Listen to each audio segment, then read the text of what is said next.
Hi, everybody. This is John Smith and John Rattan with R.O.A.R, Reclaim Our American Republic. Today we were at North Adams Township. It was Township, right, John? Adams Township. It's Adams North Township. Adams Township. Town hall meeting where they had a blight ordinance situation or a nuisance ordinance. Yeah, it don't matter. It's the same thing. Yeah, it's semantics here, splitting hairs, animal. but it's the same. It was the same. It's written the same as the M.T.A. blight ordinance that we seen up in Scipio last year. Absolutely subjective and ambiguous. And there was a gentleman over there named Mark Nichols, if I'm not mistaken, yes. that they're targeting. They're also targeting, I think, one other gentleman over there and a younger guy over what kind of vehicles and whatnot on their property. One man's trash is another man's treasure. And so what they're doing is it comes down to the opinion of the township supervisor. The scary thing about that is he's the only voice basically on the township board there, because it was admitted to us tonight by one of the other members that they just do whatever Fred wants them to do. Yeah, that's because after the meeting I started talking to them, and none of them wanted to be recorded or interviewed properly. But that's always a red flag. Yeah, and the older woman that sat on that board told me that she has to back the township supervisor no matter what. So so if he's in the wrong, she's gonna. I asked her if she was religious or spiritual, and it doesn't take someone spiritual or religious to understand that stealing's wrong, and that's what they're going to do to this guy's property, steal it by gunpoint. But she said that as long as the township supervisor, she had to back him no matter what his opinion was. She was going with it.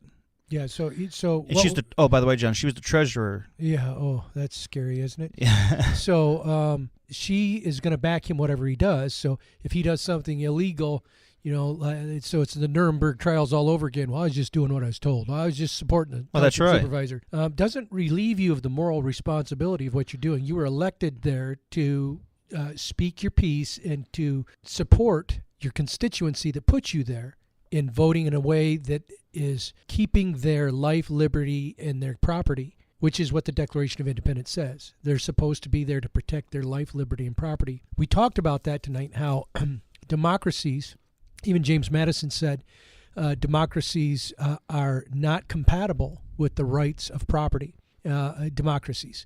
And that's why they wanted us to have a republic. And so if we look at this nuisance ordinance, it's got the smell of M.T.A. all over it, Michigan Township Association. Michigan Township Association, when you look at their website, the mission statement that they have right at the home page of their website says that their goal is to bring about democracy in the townships. Well, if Madison tells us that democracies are not compatible with rights of property, is it surprising that all these people are having problems with these blight and nuisance ordinance? Well, let's be fair, John. Most people don't even know who Madison is. No, they don't. So He's the father of the Constitution. Yeah, but nobody knows what that is, and I can tell you that board don't know what it is. No, they didn't. Right? Well, the board may have, but as I was talking to them, I realized that they were just like Tim Walberg in August of 2016.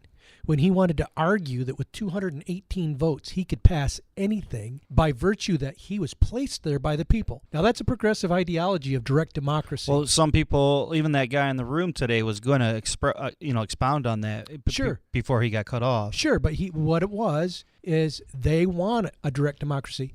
Now, direct democracies, why would Tim Walberg want a direct democracy, which is a progressive ideology, and why would the supervisor and the board of Adams Township also want a democracy? And why don't you explain to people what a democracy is? It's really simple. Yeah, it's majority rules, right? Yeah, it's mob rule. So 51%. Yeah, 51% of the people can be convinced that they should be able to have your property or your children or your business, then they can take it. That's why our founders didn't want a democracy. In a republic, it's the law. The republic comes from the word res publica, which is the public thing. And what is that public thing? It's the law.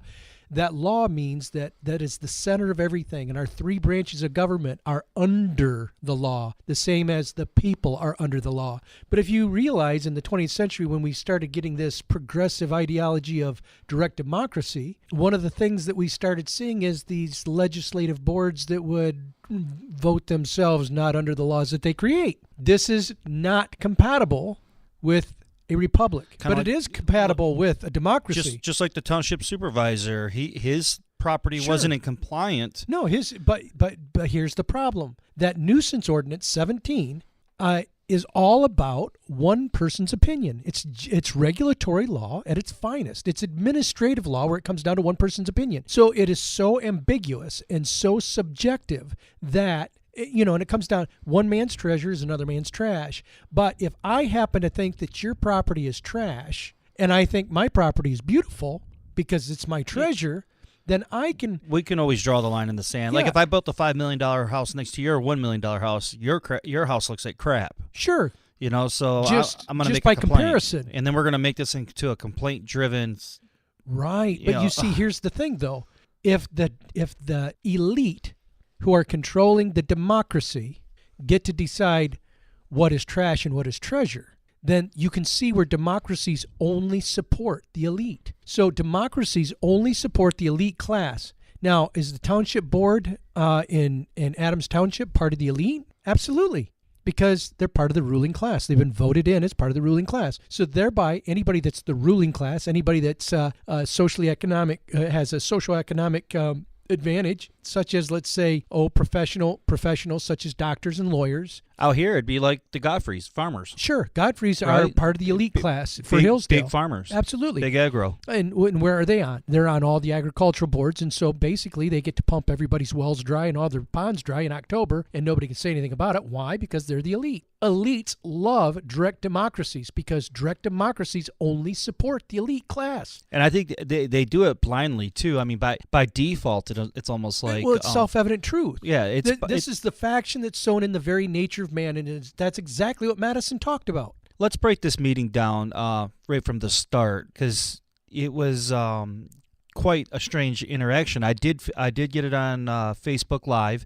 We did post it to the account. I felt like I was part of an SNL skit. But it was quite comical, and especially from someone that is knowledgeable with the Constitution or knowledgeable with how the rules and work. Robert's Rules of Order. I mean, if you what a travesty there. I mean, like, if you don't know what that is, then I could see it not being as comical. But I mean, if you know what that is, then you would see this, watch this meeting, you'd be in awe on what happened and how it worked out. But why don't we go ahead and just break it down so we can tell the audience here how this works, or how do we want to do this, John? Okay, well, first off, Robert's Rules of Order were loosely followed, and I stress the word loosely. And that's what they're supposed to be following, right? Yes, this is how you get things done, and there was a lot of people there. Well, let's start with the beginning with the O.M.A. violations. Yes. To begin with, the Open Meetings Act requires that the agenda is posted. What is Open Meetings Act? Open Meetings Act is the Michigan law that ensures that public meetings are kept public and that the public isn't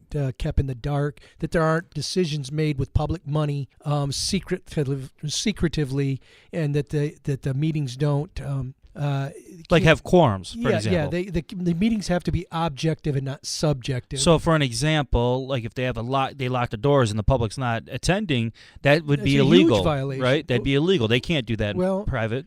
Here's the thing: illegal. Any OMA violation is illegal.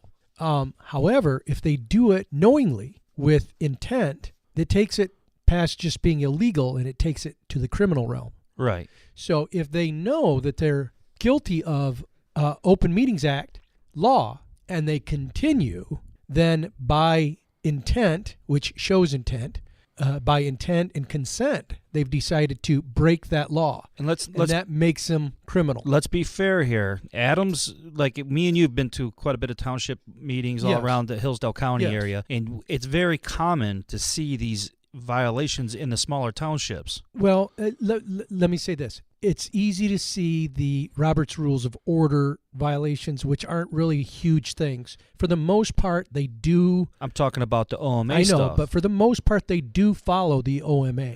But tonight, the OMA was violated many, many, many times. And let's start off with not agenda being posted. An agenda wasn't posted, so nobody at the meeting knew what the agenda was. There was no way they could look it up or see it. They didn't have any copies of agendas handing out to people. No, they didn't hand any out. Only the board had it. I was, Mark had called earlier in the week to have me put on the agenda for our little thing that we were going to do. We were going to play a little 10-minute video and then another 9-minute speech. So we were talking maybe 20 minutes. And we thought it was important because the speech really highlighted what the documentary film lays out so well for people to understand the difference between a democracy and a republic, which is absolutely fundamental to understanding Americanism. Why don't you tell everybody, the audience here, what that video is so they can go look it up themselves? Oh yeah, if you go to YouTube and just punch in John Burke Society, Democracy v. Republic.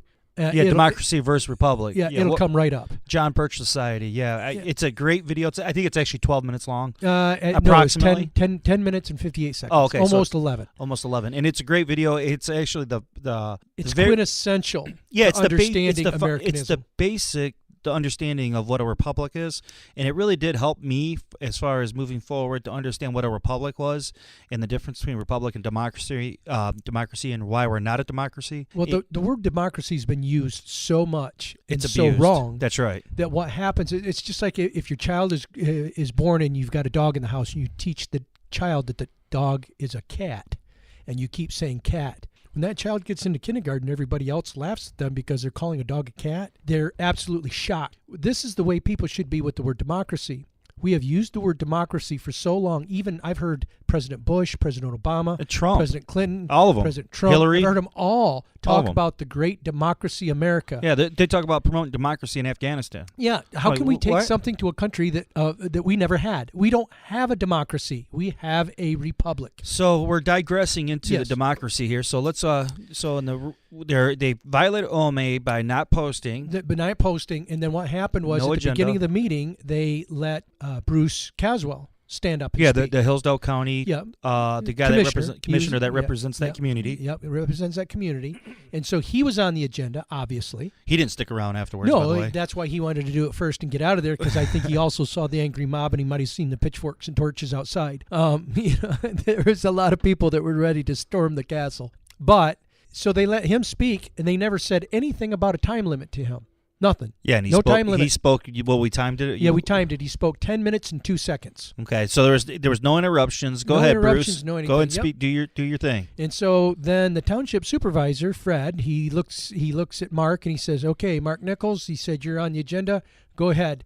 And Mark said, "Well, I'd like John Rutan to. He's going to do a presentation for me. He's going to speak in my." We were all set up with the presentation. Yeah, and ready I to get roll. up to do the presentation. He goes, "Well, you got 5 minutes." So what? 5 minutes? Yeah, he started. Did he start timing then, or did he start timing when you talked? No, he started timing when I talked. Thank goodness. But he said, "Yeah, 5 minutes." He said 5 minutes like I wasn't on the agenda, like it was part of public comment. And then everybody else said, "Well, I want 5 minutes. Well, I want to say something." Okay, 5 minutes, 5 minutes, 5 minutes. So it became public comment time instead of the agenda. So they didn't even know how to follow their agenda. If in fact I was on the agenda, like we had called at the beginning of the week. Aren't they supposed to close that last week? Yeah, close that agenda out. Yeah. So we they never did that. No, they never voted on the agenda to accept the agenda when they started either, which is something that's supposed to be done by Robert's Rules of Order. You finalize an agenda that the meeting is going to be over before you start the meeting. That's just Robert's Rules of Order. I mean, that's just what you do. And this was never done. So I thought it was just a shock that I only had 5 minutes. So we said, well, we can't play the video, so we're going to have to just, read the speech.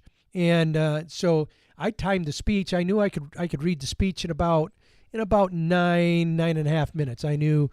Yeah, it was kind of a long speech. Yeah, it's kind of a long speech, but it's an important speech. It is. And in that, it was so good to have that video that showed the difference between a Republican form of government and a democracy, and why we are a republic and why democracies are horrible. Coupled with that, it's good if people learn the history and realize that it was the progressives, starting with Woodrow Wilson in 1913, that tried to push this direct democracy on us, and they started just with a hatchet going after our Constitution because they believed that the Constitution should change as people change. But our founders realized, and you can know this by reading the Federalist Papers, the founders set it on self-evident truth, natural principles that go back through the test of time that have proven to be true, principles that were true 6,000 years ago and will be true 6,000 years from now. One of the things is faction is sown. Faction is sown in the very nature of man. There was a ninth grader.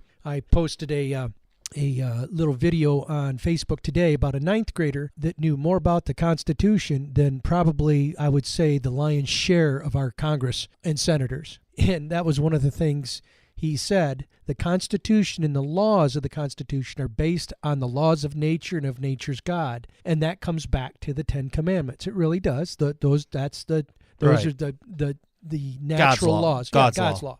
And so it like natural law, he said you can't legislate gravity away.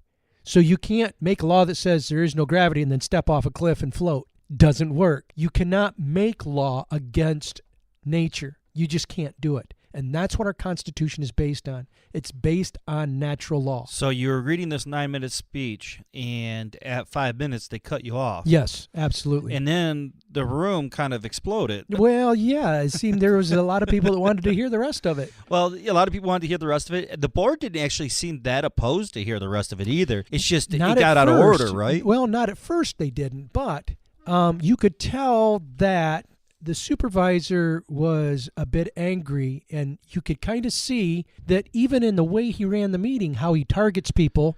And so it's no clue. It's no... Yeah, the people that he was targeting or that he wanted to target with the Blight ordinance wanted to hear your speech. So since he saw that you were on their side... Yeah, then because he wasn't so sure he wanted to I don't know Fred's last name, but... Fred Fowler. Fowler. Okay. The guy is practically deaf. And he could not hear anything. Which I have nothing against that, but they make devices that make it better. Well, he's the township supervisor, and he's there for an important reason. And if he can't hear anything, then there's something wrong. Yeah, if he can't hear what's going on, then there needs to be something done about that. Some sort of communication tool. Absolutely. Whether it be a pen and paper, or whether it be a sign language person, or whether it be a hearing aid, whether it be a podium with a microphone, with speakers. With some way, he needs to be able to hear his constituency as they speak. I don't think he heard a single thing from the audience, in my opinion. But what he could see is people with the face expressions. He could see people that he was targeting that were there, and that they wanted to hear you speak. So he had the guy off to the left of him kind of like control things. Well, let's get into what happened there. Yeah. After they cut me off at the 5 minutes, a couple people asked if I could be given just 5 more minutes to finish the speech, or even give their time up. And then one person said, "Well, you get 5 minutes. Do you want to give your time up?" So that told me right there that all of a sudden we're in public comment. It's no longer. I'm an agenda item, which is a big thing. Yeah, it becomes 5-minute public discussion now. And so then one of the people that lives in town, in the city of North Adams, and still in Adams Township, she said, "Well, I would like to speak for 5 minutes." She said, "I would like my 5 minutes then, and I'd like to give my 5 minutes to John." And they said, "Wait a minute, what's your address?" Right away, then all of a sudden Fred could hear, "What's your address?" And she told her address, and he goes, "Well, now, what business do you have even saying anything? Because this ordinance doesn't cover you because you're in the township, Jon, or you're in the city." It's weird that you bring that up because you're right. The only time he could hear is when he wanted to. When he wanted to. Yeah. Makes me wonder if it's really selective hearing at this point. Hey, come on. I've been doing selective hearing for a long time. I've been married 33 years. My wife knows it. She calls me out on it. I know what it looks like. Because when those people stood up to say where they were from, he actually could hear that. Oh, yeah. Anything he knew else, exactly what that was. I sat right next to the guy, and he pretended like he was deaf. Yeah, absolutely. Oh, that's irritating now that you say that. I think he's using it as a crutch. He's using it as an excuse. He's using it as a feel sorry for me, and I don't, not now, because I know that it is selective. Even at the end there, when I was trying to talk to him about the Constitution, he goes, "I've heard you speak before. I just don't happen to agree with you." Well, that let me know right there. That's because probably you're a progressive ideology person that believes in direct democracy. Why? Because you're part of the elite. By default. Yeah, because he's part of the elite. He's probably conservative in his own finances and stuff like that. Oh, yeah, though. when it's his money in his life, but he doesn't want you telling him how to live, but he doesn't have a problem telling you how you should live. Well, go back to the, because we keep going off digressing here. But anyway, so what really bothered me was they had this idea that if you weren't from Adams Township, you couldn't speak in an open meeting. You weren't allowed to talk. In an open meeting, which is also another OMA violation. All right? This reminded me of Kay Freeze going, "Well, they shouldn't be there because they're renters." Right. Oh, wait a minute. Now. I thought that too. Yeah, that was just happened last week. That was just week. kind of reminiscent. I'm like, whoa, what is going on with all these folks that I should be respecting because they're my elders, and I'm having a hard time respecting because obviously they have no clue how the government works. They have no clue what our founders set up, and that's scary because they're the ones that are in charge, right? That's just, oh my gosh, and you just shake your head and go, okay, I understand why national politics is so screwed up. You sat pretty quiet. There's a couple times where I spoke out. But yeah, I tried to be respectful. You're super respectful when you cut you off, and you were good to sit down, and you were super respectful. Well, it's because I respect the law. You're a better man than me. Sometimes I just can't help myself. Well, like I say, I'll respect the law because that's what we, even when I was running for sheriff. And people, I remember one incident very intimately in which some of my supporters were being accused of taping the flyer to the mailbox. Yeah, flyer to the mail, or no, flyer to the sign, to a sign. It was for a Parker for Sheriff sign. Oh, whatever.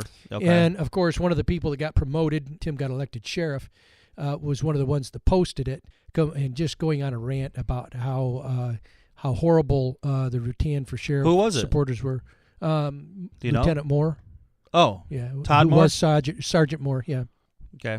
So he went on a Facebook rant about what horrible people we are because, well, as soon as I found out about that, because I do respect the law and I respect property rights, a sign, Tim Parker sign, in somebody else's yard. Yeah, that's their property. You don't touch that. That's right. That's not your property. That's trespassing when you do it. That's right. And so that next Monday morning when I realized that, I did a video. Yeah, I remember that. I put it on Facebook denouncing that type of behavior. Yeah, we denounced the behavior every time when there was something in question. Right. And I said if these are my supporters that did it, because obviously nobody knew who did it, but if these were my supporters who did it, I said, look, I appreciate we don't condone that activity. Yeah, I don't condone it. I appreciate the loyalty, but I don't appreciate breaking the law. I believe in the law, and we're going to respect the rule of law. So this is what a republic's all about, is respecting the rule of law. Now, again, on the other side, when people actually saw the Tim Parker people going around and putting things in mailboxes, which is against the federal law, they justified it and said it was all right, and not once did I hear Tim Parker. We don't need to cut him go right now. Against that. So let's. But this is part of the problem. I know it's very one-sided. Right, and here's the thing: Fred wants to tell you how to live on your property, but Fred's got blight on his property, and he doesn't want people telling him what to do. And he don't want to hear it either. No, and he acts like he can't hear it. Right. So they cut you off. And then the room kind of, erupted a little bit. Sure, there was people that were very angry, but there was also some people that were there that were supporting the ordinance. And it was, I think there was one guy not really supporting the ordinance, but supporting the process of the ordinance. Like there's no such thing as an unjust law or something like that. So did a lawyer approve this? So everybody in the room was dictating on whether who was going to speak next or how they were going to speak. It was really weird. Yeah, and they had absolutely no rhyme or reason what they were going to do, and then finally. And you know what? Fred even turned it into public comment because after everybody had spoken, he goes, "I'm shutting public comment off." He did say that. Remember that? Yeah. So I wasn't on the agenda. I don't know. I never saw an agenda. There wasn't one posted, which is a violation of the OMA. We called last week to make sure that we were part of the agenda. We were told we were. And let's be clear: if the OMA is violated right from the rip, that meeting is null and voided. Its null inception. And voided. It's done before it even started. Yeah, so if they did have a bill that they passed or something, it's not going to. Sure, but the other thing is, anybody that wants to that was there can file a lawsuit on it. Yeah, there was about 20, 25 people there. Yeah, I mean, if all 25 of them went together, we could get a lawyer for not too much. I mean, that'd be about $3, $5 for everybody. Let's hire a lawyer, file the thing. It's a $500 fine. No, that'd be $250 per person, and you could do, everybody makes $250, and then the attorney gets the rest. Yeah. But finding a good constitutional attorney would be a tough one, though, too. Yeah, that is tough. Okay, that is tough. So so the room erupted. Then they let you speak. Mm-hmm. They let you. they let me have the last three minutes and some odd seconds to finish. So you spoke. And then Mark's wife came up and spoke, and she was pretty good. Oh, I made a comment because, it's funny because this is a situation where the M.T.A. is the one that is enforcing these blight and nuisance ordinance. They're right? pushing them. Yeah, so that's they're pushing it. The reason why I think they're pushing this is because they're a lobbyist group for the state. Sure. Or for townships to the state. Sure. Okay. So we talked about this before. I think I kind of figured this out on my own. I didn't have Rutan teach me this one. But blight ordinances and nuisance ordinances are only related. They're not related to children or safety or any concerns like that. They're only related to property value. Right. And so the government, your local government has no authority, or state government or federal government has no authority. Not authority, but no responsibility. Yeah, no responsibility of no land duty. value. No duty to protect your value. That's right. So people are like, well, I think that it is. That's the line I get. They don't have a real justification. Well, then here's my argument. If your township is supposed to protect your property, then what are they doing for my car? Why does my car depreciate so fast? I want somebody to do something about that's property too, right? I own that. So I don't want my car to depreciate so fast. So can you make a law that makes my car value a little bit higher? And what about my toaster? Well, yeah, I was going to say I don't like my toaster. If I walk out of the store and I use it one time, I can't sell it in a garage sale for only about $1 for, and it might cost me $25. So I want them to make some law that makes my toaster worth $24 if I've used it once. Well, so it's all about protecting that property value, and I think what it is your chief assessor for every single township is your township supervisor. So the township supervisor is the chief assessor in every township, and the M.T.A. pushes these blight ordinances down to your township supervisor. Now, every township supervisor in the state of Michigan is represented by the M.T.A. By the M.T.A. Right, and so our taxpaying dollars pay for their membership to go to the M.T.A. and learn this information, and they'll come back and they'll promote these blight ordinances. What it is how are houses assessed, and that's a state level issue, right? Sure.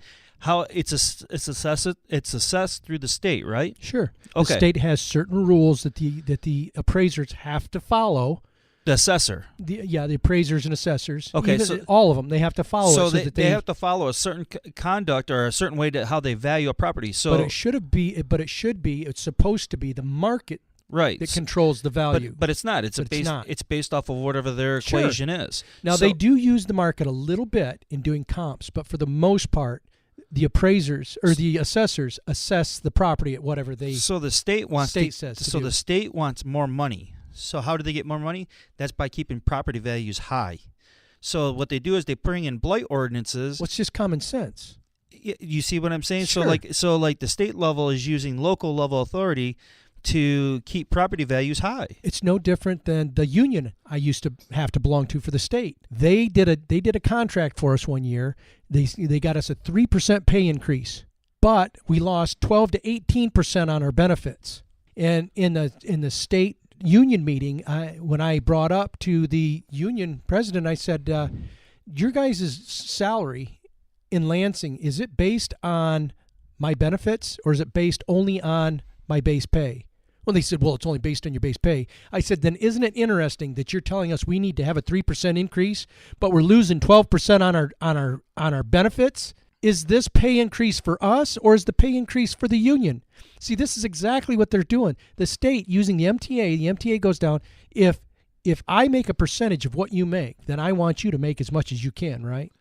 And so I'm going to do anything I can to help your business bring in as much revenue as you can because I'm going to get a piece of that pie. Right. So the state's making more money by keeping property values high. That's right. And I stood up and I don't even know if Fred heard me or not, but as the town... Well, he acted like he didn't. Yeah, well, the township supervisor is the town chief assessor. Mm-hmm. So what I asked was since Mark's been there for 30 years or whatever, how many years? First off, we got him to agree that this nuisance ordinance was about protecting property value. Right. That's what they agreed to right from the get-go. And since it's about property value, Mark's been there for X amount of years. 30 years. 30 years, right?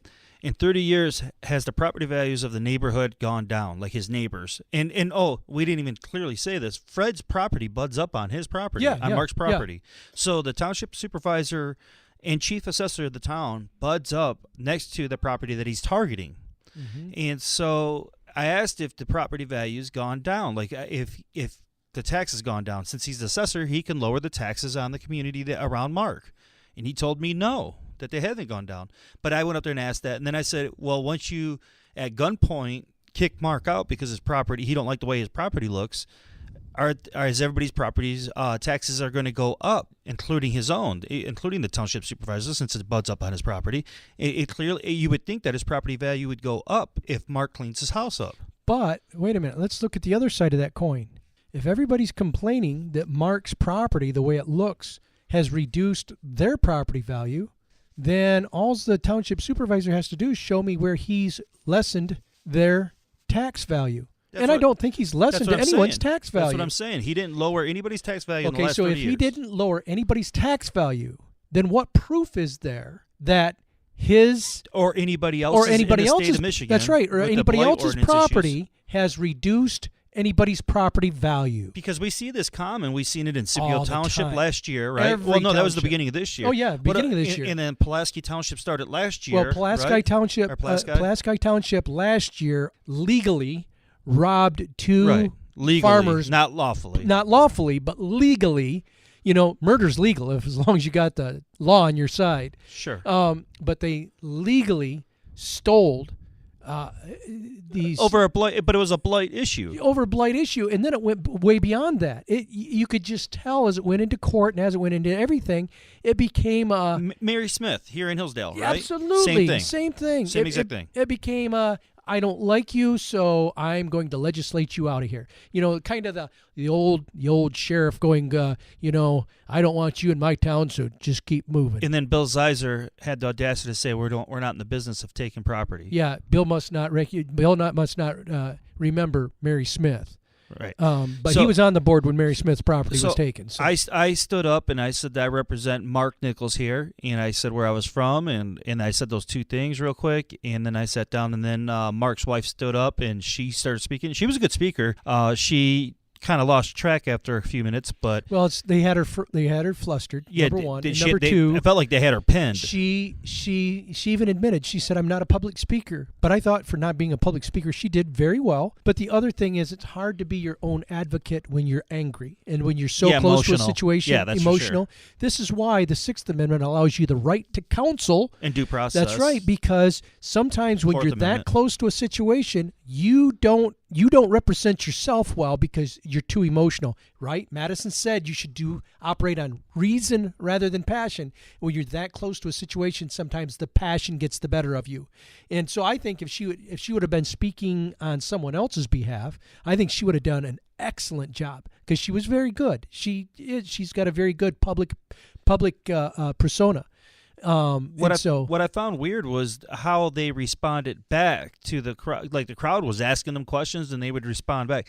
I know in bigger towns like Hillsdale City, they wouldn't do that. No, in fact, they're very adamant that they will not answer any questions or speak to the audience. I seen that in Scipio too, and I think there's actually there's a benefit to that when your local officials interact with you during public comment because it seems like you can get stuff done that way. Questions can be asked and answered. You know what it'd be? Clarification can happen. Transparency. That's what I was looking for. That's the word. Transparency becomes clear when they start talking back and forth, for good or bad. That's right. But, mostly bad, I would say. But the problem is you've got too many lawyers breathing air. I'll say that right now. But their job is to protect their client. And their client, these boards that hire these lawyers are very adamant about the first thing you need to do in public, shut up. Right.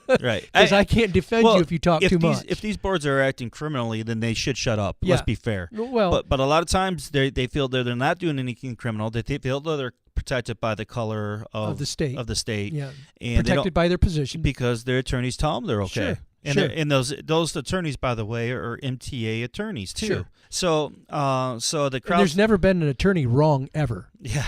Or an unjust law. Oh, right. And attorneys go from $75 an hour to about $1,000 an hour. And why is that? Because they all tell the truth and they all know what they're talking about? No. There's a price difference for a reason. Because a Chevette isn't the same as a Cadillac. Right.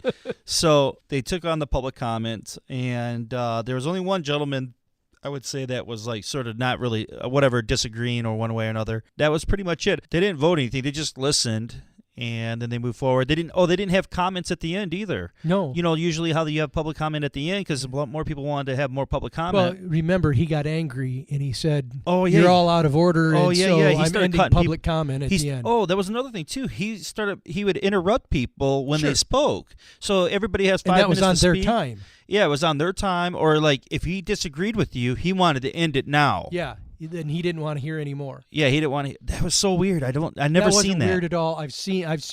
I usually see that when people are caught between a rock and a hard spot. Or when they get caught lying and stuff. Yeah, when they get caught stealing a cookie and they got the crumbs on their beard. It was so strange for me because I just don't experience it that much, And I hope our audience goes and watches this because it is sort of awkward.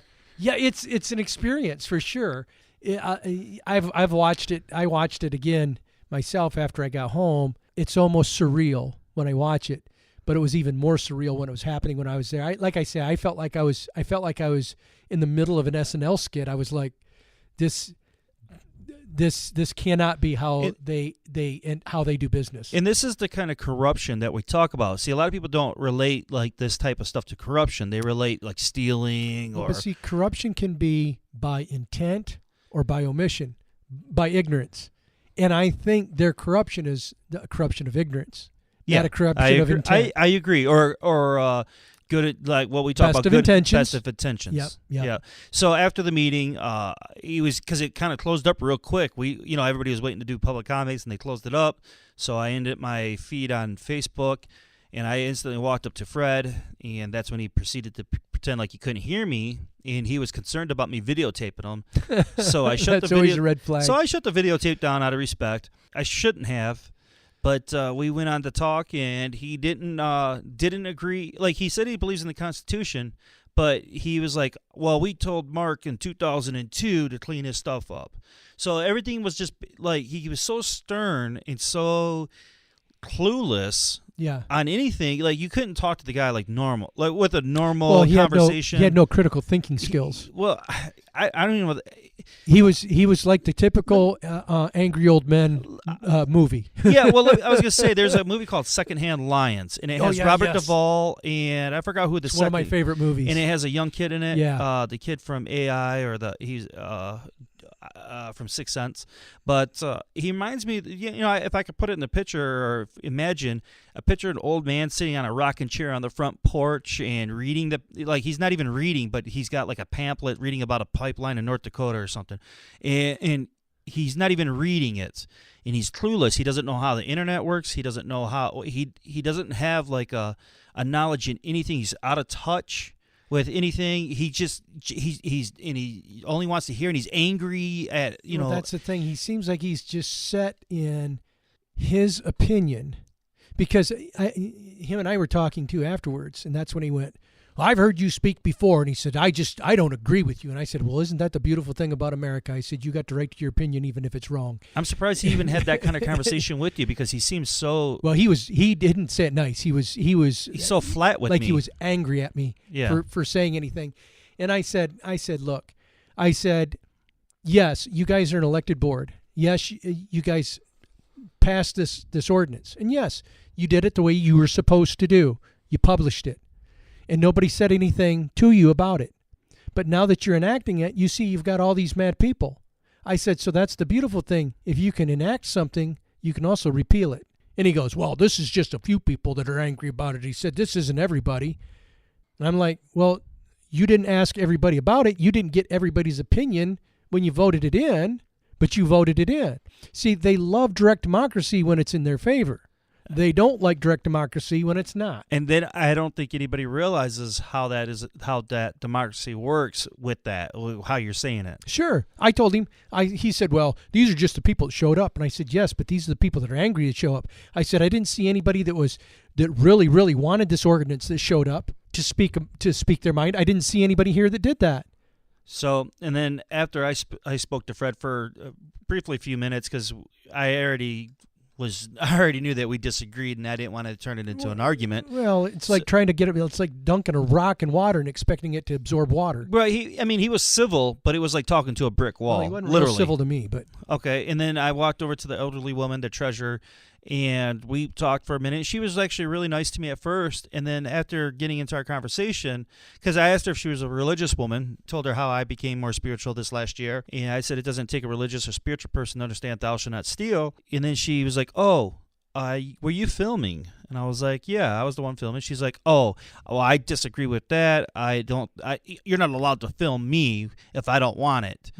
Sorry, the First Amendment says otherwise. So instantly she was cold after that. Like, she didn't want to talk to me after because she realized I was the person filming. So why is it all these people that say they believe in the Constitution don't want to be filmed in public? What? I don't understand this. How can you read the First Amendment? I mean, she's not Amish, so I don't know, like, what's the problem. Yeah, so... Well, first and foremost, every town hall meeting should be videotaped, regardless at this point. Sure, there's no expectation of privacy. We there. are so clueless when it comes to the Constitution as a general scale. Oh yeah, they should all be filmed at this point. Absolutely, all be recorded. So she didn't really talk to me much longer, and I didn't get to talk to any other members. But she did talk to you long enough to say that she does whatever Fred wants. Oh yeah, she did. So she directly told me she'll do whatever Fred wants to do. She takes almost like she takes her marching orders from Fred. So anybody that voted for her, no, you just voted for Fred when you voted for her. That's right. So just that whole township, you got to know if you vote her in, she's voting whatever Fred wants. Well, I think that she said that's where her loyalty is. I think that whole little group was kind of like a parcel group. You know, if you vote for one and you voted for all, it's like the Three Musketeers. It could be. I didn't talk to the other people. Oh, the gentleman that you spoke to in the red sweatsuit and stuff. I think you might be right with him. Mm-hmm. But as far as the younger woman that took off right away and the gentleman that was on the end, I can't really speak for them. Yeah, but the other thing that speaks louder than anything else is they couldn't get out of there fast enough. Yeah. Well, that girl, that maybe she had something to do. I mean, I'm not gonna, but she did get out pretty quick. Maybe she had kids at home or something. I don't really know. Looked like Puma track shoes on her. She did not want to talk to anybody that was in the room. No, she did not want to talk to sure. anybody. She wanted out of there. You know, that's another thing. I mean, these politicians, man, they don't want to talk to people very, very long. Well, you know what? If you're an umpire and you're gonna make a call, stand by your call. And stand there toe-to-toe and stand up for your call. But these ones that want to make a call, and then when people get upset, they want to get out of the room really fast, I have absolutely no respect for. If you're gonna call a spade, then defend your answer. You know, I don't know where these people are at. I don't know why they defend the M.T.A. They defend it like the way that I would defend the Constitution. That's how they defend the M.T.A. Because the M.T.A. people speak nice to them. You know, so they get they get all their information. It really baffles my mind on how much these people, like that I've seen, like over in Scipio, for an example, or in Adams. But this is that sixth grade mentality I've been talking about. If you treat me nice, even if you're Satan, then hey, I'm going to go along with whatever you said. Do they get like free casino chips at Soaring Eagle or something? I don't even think it takes that. I think all it takes is these people that they look up to treat them nice, and they're like Spike the dog. What are we going to do? What are we going to do? What do you want to do? It's so bizarre to me. It's like they really love the M.T.A. Yes. I mean, you elect your board to take care of your township. And what do? They hire another group to tell them what to do. So they're paying with your taxpaying dollars this other group to teach them how to take care of your town. No, to teach them how to create a democracy in your town. Well, yeah, that's what I'm saying. A democracy. I mean, if I became township supervisor in my town, I should already have a grasp on how my town should work. Wouldn't you think? You would think. Why would I run for the position if I didn't think otherwise? You know, isn't this the reason why? I don't know about you, but when I was in school, we used to have student government. You know, we used to have, what's that called? You know, when... Well, John, I only went to 10th grade. Okay, well... and I failed every grade before that. Hey, I remember you. No, but no, we used to have a student government where people were elected in each grade to sit on a student council, and we ran it just like government. The reason we had that was to teach people how to be on boards, teach people how to run a meeting, to teach people the basics. Yeah, the basics. And I mean, that's one of the things when we started the Hillsdale Justice Project, I realized right away, there's so many people that have absolutely no clue how to just run a simple basic meeting. No, I mean, I would say this whole crowd was clueless. Yeah. I mean, not just the board. I mean, just be fair. I mean, the whole room was clueless. I don't think the whole room was clueless. Oh, John, come on.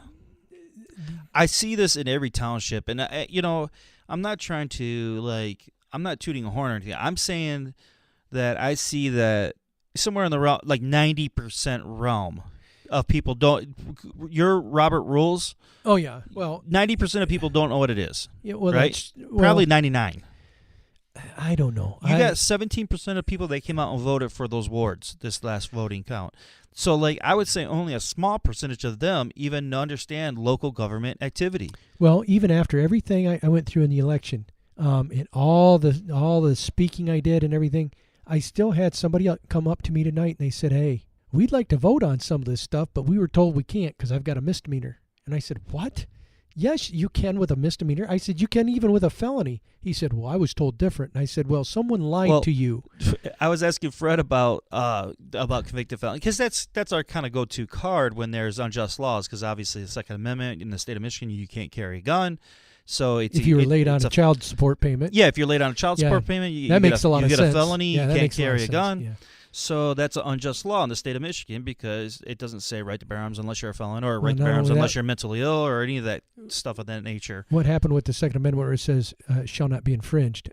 That's right. Common English. And then I said something about the Second Amendment. He's like, I think all felonies should lose all their amendments. Oh, really? And I was like... So they should lose the right to life, liberty, and... Yeah, he said all that all felons should lose all the civil liberties, and then people that go to jail should go to jail longer. Well, see, Fred's one of those people that believe then that the 800 and some people that were convicted with felonies in a 3-year period without a jury trial in Hillsdale, that all of them must have been guilty. That's exactly where I'm going with this. This is the scary thing. This is what scares me. This is scary. That's why I'm saying that I think it's strange that a lot of these boards, the people are really out of touch with reality. I don't know if they're out of touch with reality, or if they're living in their own world so deep. He's not there all the way. Yeah, that somehow they measure the entire world by what they see inside their four walls, and that's it. And since he doesn't have internet, and he doesn't really get out that much. How do you get in touch with the real world? How do you get in touch with the people out there in the world? Yeah. Adams is not any different from, say, Scipio or Litchfield or Camden or Frontier. It's not much different. It's an agricultural community, but that doesn't mean that the people aren't changing for technology-wise. It doesn't mean that people aren't changing throughout their communities in other ways. So he, in my opinion, I feel like he's old school, and he's kind of lost in his old school way. I don't have a problem with old school. My grandfather was old school. I don't have no problem with old school either. It's when you get lost in the old school. But it's not old school. It's that the Constitution's old school. No. Right? It's that no longer critically thinking. It's that no longer listening and weighing the evidence and then making a well-informed decision.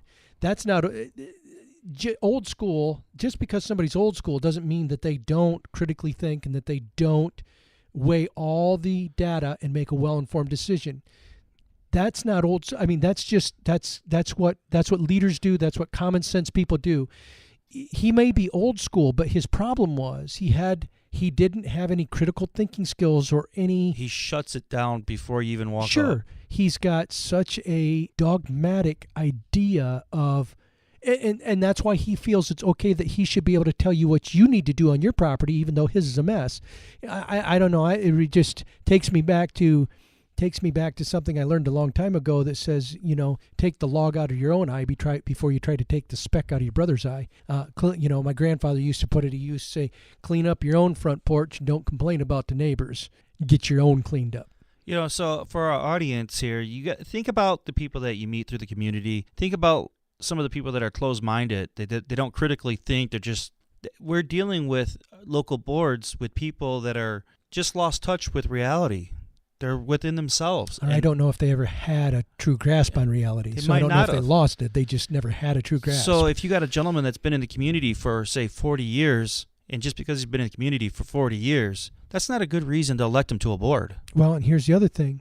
Look at how long some of these people have been on these boards. That's what I'm saying. This guy's been on the board for 15 years, 20 years. Power corrupts, and absolute power corrupts absolutely. The longer you're in a position of power, the more corrupt you will become. Well, people think about it as experience. It's not about the experience. Hillary had experience. Yeah, of course. Yeah, and I didn't want her as president. Hey, don't try to use my line, John. Oh, sorry. That's my line. Yeah, that is your line. I'll give you credit for that. That is your line. So, as to the audience here, when I was running the sheriff campaign for Rutan here, walking up on Bell and Zeiser, they were laughing at me because Rutan had little experience where Parker had a lot of experience. So they were laughing at me before I walked up, and they're like, well, what does Rutan have to offer, over Parker, since Parker has a lot of experience? And my response, I was kind of quick-witted at the time, was, well, Hillary's got a lot of experience. Are you voting for her? And they both stopped smiling and laughing. Because I take it they weren't going to vote for her. And they're like, well, you got us. So then they listened to what I had to say. So well, one of my supporters, same thing in Camden. Somebody was stumping for one of the other candidates, and they came down there and they said, hey, why don't you take that Rutan sign down, put our sign up? And he goes, no, he said, that's going to stay there. He goes, well, he said to this guy, he says, but he said, let's not talk about the local stuff. He said, who you voting for president? Now, this guy used to be on the sheriff's department, and he goes, well, I'm voting for Trump. He said because he's not on the mainstream, so that's who I'm voting for. And this guy that was supporting me looked at him and said, "Well, if you're going to follow that same theory," he said, "then you should be voting for Rutan because he's not in the mainstream either." Right, exactly. So I guess they don't follow their theory all the way through. It's just how they want to. Sure. So, well, we're getting to the end of the time here. We're going to wrap it up. Just remember, everybody, don't just vote people in because they've been in the community for a long time. Try to talk to them. A lot of people don't talk to their local people before they start voting people in.